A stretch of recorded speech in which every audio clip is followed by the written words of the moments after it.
வணக்கம் நண்பர்களே. சந்தோஷ் சிவக்ரியா யூடியூப் சேனலிலிருந்து உங்கள் சிவகுமார் பேசிக்கிறேன். இன்னைக்கு நம்ம பேச போறது மகா சிவராத்திரி பற்றி ஒரு சிறப்பு கருத்து. நண்பர்களே, சிவராத்திரி என்றாலே சில பேருக்கு விரதம், சில பேருக்கு கோயில், சில பேருக்கு இரவு முழுக்க விழிப்பு. ஆனா இதற்குள்ள இருக்கிற உண்மையான அர்த்தம் என்னன்னு நம்ம யோசிச்சு பார்த்திருக்கோமா? சிவனா என்ன?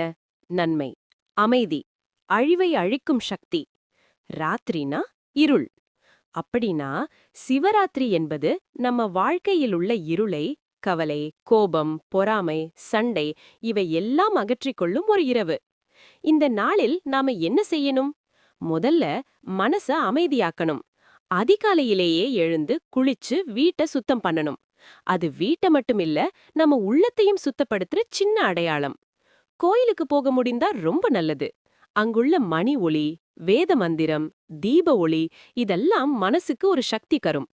போக முடியலைன்னா வீட்டிலேயே தீபமேற்றி ஓம் நம சிவாயான்னு ஜபம் பண்ணலாம். அந்த 5 எழுத்து மந்திரம் நம்ம மூச்சோட கலந்து போகணும். விரதம் இருக்க நல்லதா? ஆமாம், ஆனா உடம்புக்கு ஏற்ற மாதிரி. விரதம் என்பது சாப்பாடு தவிர்ப்பதற்காக மட்டுமில்ல, கெட்ட எண்ணங்களை தவிர்ப்பதற்காக.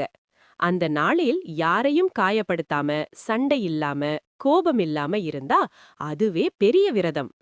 இரவு நேரத்தில் சாத்தியமான அளவுக்கு விழித்திருந்து சிவனை தியானிக்கலாம். ஏன்னா இந்த இரவு தியான சக்தி அதிகமா இருக்கும்னு நம்பிக்கை.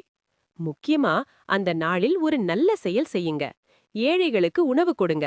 யாராவது மனவேதனையில இருந்தா அவர்களுக்கு ஆறுதல் சொல்லுங்க. அதுதான் சிவ பூஜை.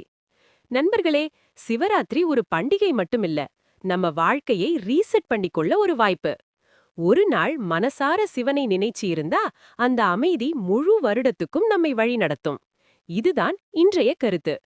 இந்த வீடியோ உங்களுக்கு பிடிச்சிருந்தா லைக் பண்ணுங்க, ஷேர் பண்ணுங்க, சப்ஸ்கிரைப் பண்ண மறக்காதீங்க. மறுபடியும் சந்திப்போம். ஓம் நம சிவாய்.